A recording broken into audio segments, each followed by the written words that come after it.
We are now in the home stretch of this 38 Packard Coupe restoration because we've already sorted out all the mechanicals on our car. So make sure you join me today because I want to show you the right way to bring back older cosmetics.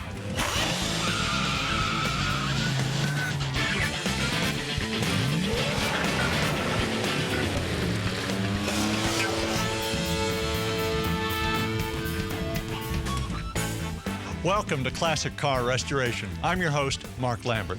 Now, we've turned an important corner in this 38 Packard Coupe restoration because we've completed all the engine, platform, and electrical work. And then we replaced the rotten weather stripping. So this is the stuff that counts so much in a restoration because it gives you the confidence to know that your car is safe and dependable. Today, we'll color sand this old paint to bring out its luster. And then I want to show you how to pinstripe collector car wheels. We'll wrap things up with new fender skirt. So often the cars that we want to buy look like they need fresh paint jobs because they've been in long-term storage. I bought cars that were so dirty I didn't know what color they were until I got them back to the shop and washed them.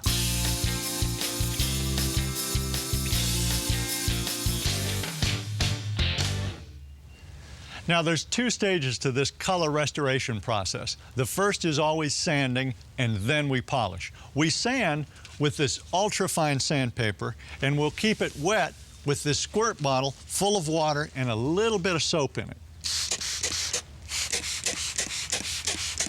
Now, the sanding process is important because it removes the oxidation that we couldn't get in washing. So I'm going to begin by just gently sanding in one direction. Now I can feel this paper loading, and then after a couple of strokes, it's smooth. It really goes nicely. Now I want you to notice something important here. There's no color on this sandpaper. That's because we've got a more modern base coat, clear coat systems. These systems came out about 20 years ago. Before that, paint was just single stage, and if you have that, you'll have paint color on your sandpaper. Either way, be gentle with it, but particularly with the clear coat system, it's kind of like a wood veneer. You don't want to break through that top layer. The alternative to handheld stuff is this automatic feed sanding block.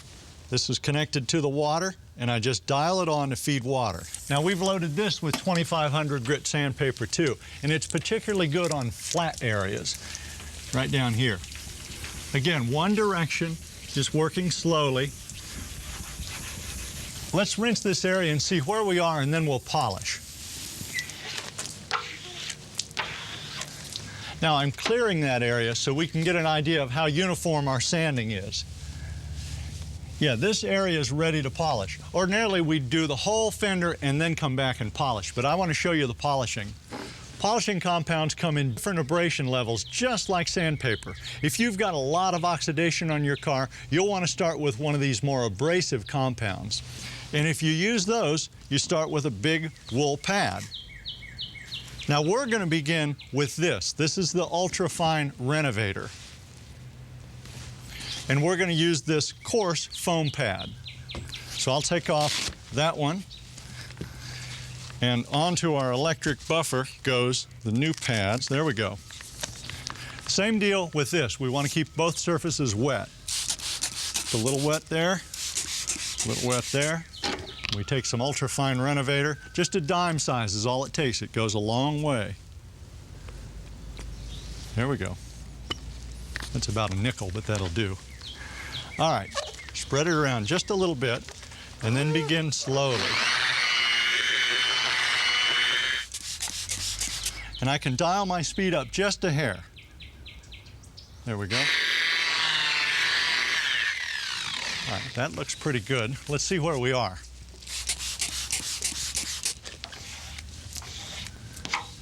All right, I've got a real nice sheen on that. I'm going to go to my fine pad and my finish polish.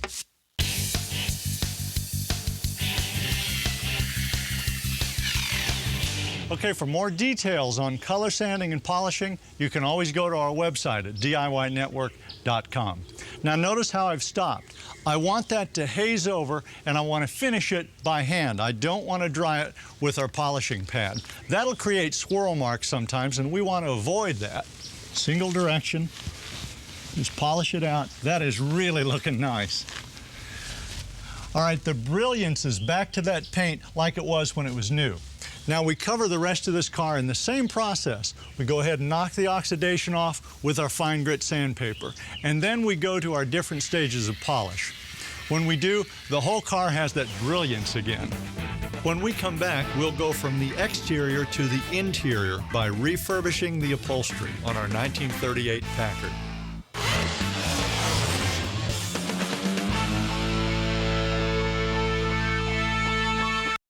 Welcome back to Classic Car Restoration. Now, even though this was a long-term storage car, the interior is in pretty good shape because it was stored inside. We've got some oil stains, some grease stains, a little bit of dirt we'll have to deal with, but what I really like about it is the interior wool broadcloth fabric itself. Our fabric is the original type of wool broadcloth that Packard installed in the mid-1930s. Now, this stuff is widely available today, but it's expensive. It runs about $60 to $100 a yard. Now, I want you to avoid that mistake that so often first-time restorers make. They try to cut corners on the material. They put in synthetic fabrics. That stuff does not look right, it doesn't wear very well, plus it diminishes the overall value of the car. And remember, the labor is most of it anyway, and that's going to be the same with the cheap stuff or the right stuff. Now, you're going to spend $5,000 on a coupe interior. You'll need about 10 or 12 yards of material. The rest is labor. But on the backside, you're going to have the right stuff. It's going to feel perfect, and it's going to last a long time. But most importantly, it's going to add more than $5,000 to the value of your car. Now, one of the only downsides to natural fibers like this wool is that stains can be tricky. So we've got a specialist here to help us today, show us how to get these stains out. Mark Hasselback is here from A1 Auto Detailers. Mark, what is this stuff and how are you going to get it out? It looks like someone's gotten some grease on their hands from working on the motor and have touched the seat. I did not do that. That was on there when I saw this car the first time. What we usually do is we start out with a mild detergent upholstery cleaner. But this is obviously grease. We're going to have to use a heavy commercial upholstery cleaner. It's important to first do a color-fast test, which we can do on the back side of the seat. Spray the cleaner onto a towel instead of spraying directly on the fabric, which could leave a water stain. Then blot the fabric. After passing the color-fast test, Mark tackles the grease stain. And on some of your heavier stains, you're going to want to use a detail brush, but you're always going to want to go with the grain of the with the material. grain this way in this case. Right, because you don't want to swirl it. You're going to start to ball up. That's what I've seen. They just kind of ball it up. This isn't that heavy, so we really don't have to spend too much time with the That's already brush. doing something. Yes, it is. Just take your time and you're going to get it out sooner or later. Now, it always helps a lot to do as we've done. Remove the panel from the car. And this stuff pays real dividends because we're saving some very expensive cloth here, and that saves us money. What kind of brush is that? Where do you get that? This is a detail brush. You can get it in any car parts store. It's almost like a household paintbrush. If you want, you can use a household paintbrush, just cut it down close. Just zip it off with a razor blade. Right, where the bristles will be a little bit stiffer. Okay. Well, I see everything on old cars. You see gum, chocolate. You know, what do you do about ink on leather? Well, ink on leather, you could use a spray lubricant on a towel and just dab it. You know, make sure it's color fast because leather, the color will come off. But that'll kind of emulsify it and get it off. Right. How about food? Dried food, chocolate, stuff like that? You can use a brake cleaner, a carburetor cleaner. You may have to take a little piece of plastic, scrape the excess chocolate off, and then clean chewing gum? Chewing gum is good. Chewing gum, you want to use ice. A lot of people don't know it. You put ice on it. Ice, get the gum good and hard, flake it off, and then if it's got a stain below it, take your upholstery cleaner and go to the stain. Just with a plastic spatula, you break it off. But this ice will help a whole lot. Okay. Now, if you've missed any of this, you can pick up more details on upholstery cleaning at our website at DIYnetwork.com. That is looking pretty good. Yes, it is. Why don't we blow that off with compressed air and see what happens? All right.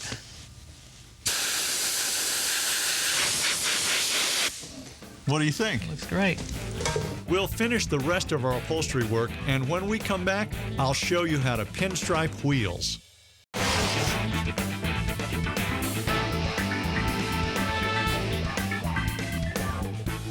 Welcome back to Classic Car Restoration.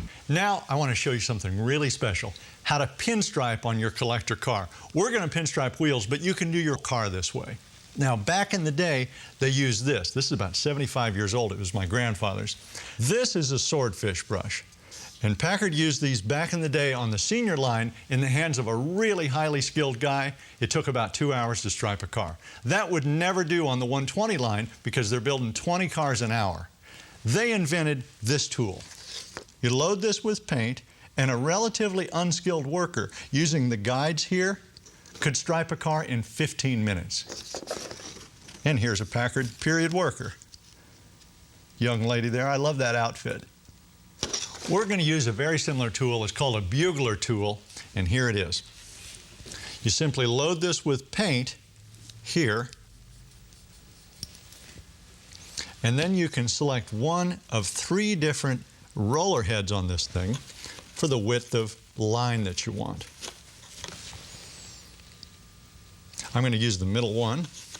This is a guide wire that I can adjust up or down, and I can use it to follow a body line, or in this case, we'll use it to follow our wheel rim. All right, let's shake this up a little. This is one-shot lettering enamel. You can use this straight, or if you want to speed it up, put a little hardener in it. We'll pull this plunger to make room for the paint. And then I like to use a straw when I do this. It's a lot cleaner. Hold that. We fit the roller head. Just make sure it's good and snug. I'm going to line that up right in the middle. Now we push in the plunger, and watch right here. You'll see a little bit of paint right there. Good. And here's what comes out. Look at the control that that gives me. I can stripe a whole car this way. I could flame it, you roll it up on the side, and you can do a knife point, come back around, and join them together. All right, now our tool is ready. I want to show you this setup. Now I know this looks silly, so don't send me any letters. This is just a gallon jug on an old garage sale turntable. Just turn it on. Now what am I going to do with that?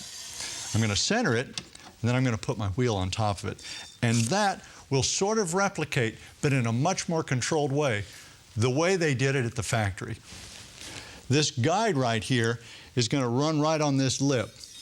And we've repainted these wheels. We sandblasted. You can see the primer sealer on the inside, and then we covered them with a black urethane. So they're nice and smooth, and my guide is going to track nicely there.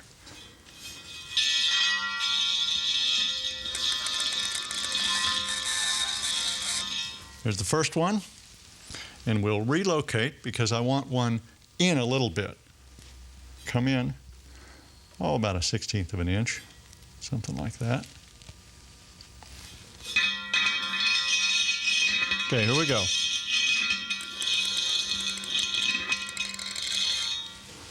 Looking good. Third one.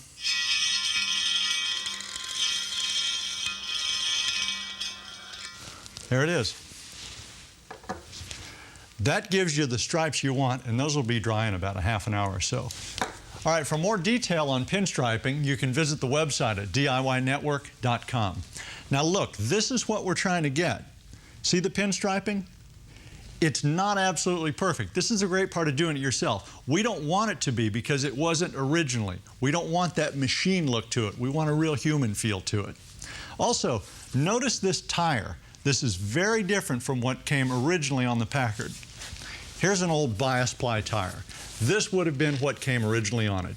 This is an old-fashioned, low-wear, kind of a high-heat building tire. It's okay for a show car if you're going for points, but for drivers like mine, I always run radials. These are Diamondback radials, and the neat part is it's a modern radial. And you get all the benefits of radials. Low heat, high wear, good gas mileage, better handling, and low noise. Now this thing has lettering on the backside because of that. But Diamondback scuffed those off, and they applied this heat vulcanized butyl rubber white wall. So you get the old retro look that you want, and the handling. Now, during the break, we're going to put these wheels and tires on our car, and when we come back, I want to show you how to install fender skirts.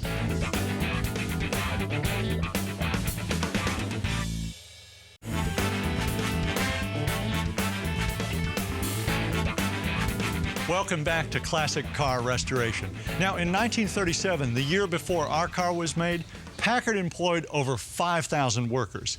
Half of them were assigned the task of building 100,000 junior models like ours. The other half, 2,500 of the best workers in the business, were building just 6,000 senior Packards, the big Super 8s and the V12s. But no company could exist just building 6,000 senior cars. So those 100,000 junior cars were absolutely essential to Packard's health. Now, it was really popular to accessorize your junior car to make it look like a senior car. And one way to do that is with fender skirts.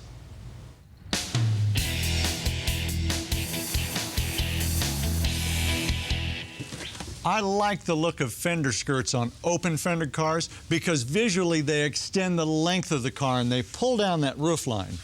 Now, to get fender skirts, we're going to go ahead and use this cardboard template and just fit it up. This is a rough cut piece of cardboard. There we go.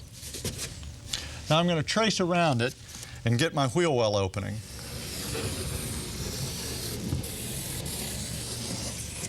I cut the cardboard about 1/2 inch larger than my traced line. And then we took this template and we mailed it off to our friends at Agape Automotive, and they stamped us out a set of fender skirts. Here's what they look like. It's a steel skirt, it's got a very subtle roll to it, and then this lip is turned under, right around here. Now this hardware comes with it, and we place it. And again, you just fit it, it's trial and error. You slip this underneath this lip, and I like to hold it there with duct tape until we get it fit right where we want it. And then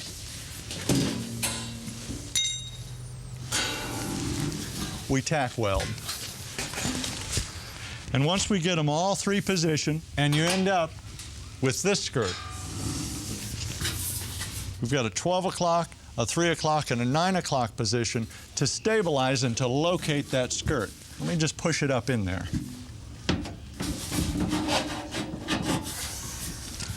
Now, once that is painted body color, we can fit this weather strip. This is just a simple J weather strip. The fat part goes in, and it'll go right around behind this to protect that fender paint. And when that's installed, it mirrors this fender welt bead. So when it's painted, we get that long, low senior look that we want. All right, we've got our skirts back from the paint shop, so they're ready to install. These skirts cost us about $200, and it was about $100 to prep and paint them. So let me show you this weather strip. I'm going to finish up the installation, just like that. And I'm going to snip this in an angle. Now this one's ready to install. Look what we've got on the back. My favorite stuff, truck bed liner, because it dries harder than just regular undercoating. That protects it from rock chips. Put a little bit of glass cleaner to make the skirt slide up into position. Get the front set. Just bump it up. Now we secure it with these, one on the front, one on the back.